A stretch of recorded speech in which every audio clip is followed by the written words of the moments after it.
Hoaks atau kebenaran yang ditutupi. Analisa strategis, oleh Christovita Wiloto, Chairman Strategik Indonesia. Awal dari segalanya, ketika kebenaran mulai dicap hoaks. Sejak tahun 2014, bangsa Indonesia mengalami sebuah perubahan yang sangat besar dalam cara kita menerima dan memproses informasi. Ketika dulu rakyat bebas berdiskusi, kini rakyat harus hati-hati dalam bertanya.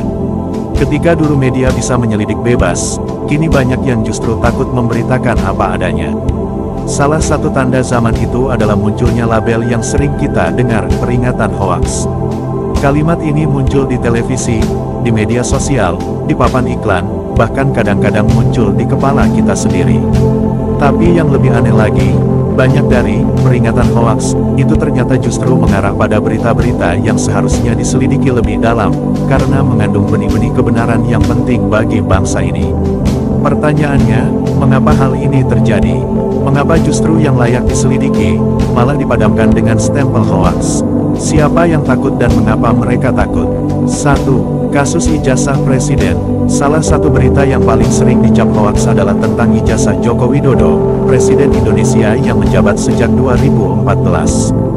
Banyak masyarakat, akademisi, dan aktivis bertanya, apakah benar beliau lulusan perguruan tinggi yang disebutkan? Mana dokumen aslinya? Siapa dosennya? Siapa teman kuliahnya? Tetapi setiap kali hal ini disuarakan, justru yang muncul adalah ancaman hukum, pelaporan balik, bahkan tuduhan menyebarkan kebohongan. Padahal dalam sistem demokrasi yang sehat, keaslian ijazah presiden bukan urusan pribadi, melainkan urusan publik. Karena presiden dipilih rakyat, bukan oleh keluarga, maka rakyat berhak tahu siapa yang memimpin mereka, termasuk sejarah pendidikan dan identitasnya. Namun sayangnya, ketakutan akan terbukanya kebenaran membuat kasus ini selalu ditutup-tutupi. 2. Skandal kesehatan saat pandemi.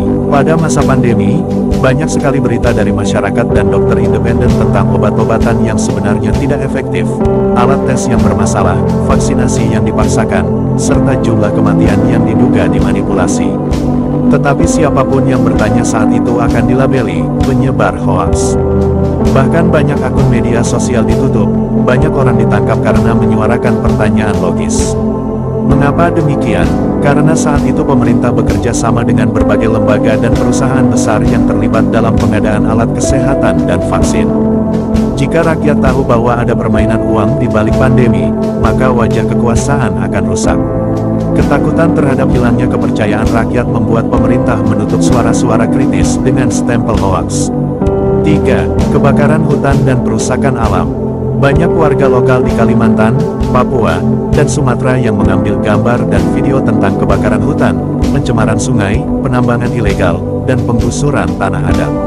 Tetapi ketika mereka membagikannya, muncul peringatan dari pemerintah, ini adalah berita palsu, hati-hati hoaks. Padahal kenyataan di lapangan menunjukkan bahwa hutan memang terbakar, sungai memang beracun, masyarakat adat memang diusir. Tapi karena pelaku-pelaku besar berada di balik kekuasaan dan memiliki hubungan dengan pejabat tinggi, maka kebenaran itu ditutup rapat-rapat. Ketakutan pemerintah bukan karena tidak tahu, tetapi karena tahu terlalu banyak dan tidak berani bertindak terhadap temannya sendiri. 4. Judi online dan pinjaman ilegal. Banyak rakyat bersuara bahwa judi online dan pinjaman ilegal menghancurkan kehidupan mereka. Ibu-ibu rumah tangga, mahasiswa, buruh, bahkan buruh ikut terjebak dalam lingkaran hutang dan kehancuran. Tetapi suara rakyat dianggap lebay, tidak berdasarkan data, lalu kembali dicap hoaks. Namun ketika kasus ini diselidiki lebih dalam, ternyata ada oknum pejabat yang terlibat sebagai pelindung. Ada aliran dana ke partai politik, ada aparat yang tidak bertindak. Maka dapat dipahami bahwa cap hoaks ini adalah tembok yang dibangun oleh mereka yang takut ketahuan. 5. Skandal tambang, nikel, dan Freeport. Ketika rakyat mempertanyakan kemana uang hasil tambang mengalir, mengapa Indonesia tetap miskin padahal kekayaan alam melimpah, mereka dicurigai sebagai penyebar isu. Bahkan data resmi pun kadang diabaikan bila tidak sesuai dengan narasi pemerintah. Mengapa? Karena para pemilik tambang punya kekuatan politik dan uang. Mereka tidak ingin rakyat tahu bahwa kontrak-kontrak tambang dinegosiasikan diam-diam, tanpa suara rakyat. Presiden dan menteri pun tidak berani membongkar karena takut kehilangan dukungan atau bahkan kehilangan kekayaan pribadi. 6. Skandal keluarga pejabat. Ketika ada berita tentang anak pejabat, menantu presiden, atau kerabat menteri yang mendapat proyek miliaran rupiah, langsung muncul klarifikasi bahwa itu fitnah dan hoaks. Tetapi ketika rakyat menelusuri, ternyata perusahaan yang menerima proyek baru berdiri beberapa bulan sebelumnya, tidak punya pengalaman, dan alamatnya fiktif. Mengapa dicap hoaks? Karena jika terbongkar, maka kepercayaan rakyat akan hancur. Dan karena itulah, para penguasa lebih takut kehilangan nama baik, daripada kehilangan kebenaran. 7. Penindasan aktivis dan jurnalis. Aktivis dan jurnalis yang membongkar fakta-fakta tadi, sering disebut sebagai provokator, atau penyebar kebencian. Mereka dicap hoaks, padahal yang mereka tulis berdasarkan data, foto, dan wawancara. Bahkan ada yang akhirnya ditangkap, diadili, atau diasingkan secara sosial. Mereka bukan penjahat, mereka hanya terlalu jujur dalam zaman yang tidak menyukai kejujuran. Siapa yang sebenarnya takut? Pertanyaannya bukan lagi, apa itu hoaks? Tetapi, siapa yang takut pada kebenaran? Jawabannya adalah, mereka yang memegang jabatan, tapi tidak punya kejujuran. Mereka yang kaya raya dari hasil permainan kotor, tapi tidak ingin ditelanjangi. Mereka yang hidup dari pajak rakyat, tapi bersekongkol dengan pengusaha serakah. Mereka yang punya kuasa hukum, tapi menggunakan hukum untuk menutup mulut rakyat. Harapan bangsa ini, kebangkitan rakyat biasa. Tapi kita tidak boleh putus harapan. Karena sejarah selalu berpihak pada yang benar. Mereka yang hari ini membungkam suara rakyat, besok akan dibungkam oleh sejarah. Rakyat tidak bisa dibodohi selamanya. Anak-anak bangsa yang membaca dan bertanya hari ini, akan menjadi pemimpin yang jujur di masa depan. Kita butuh semangat baru, semangat untuk menyelidiki, bukan menyembunyikan. Kita butuh pemimpin yang berkata, saya tidak takut kebenaran, walau itu menyakitkan.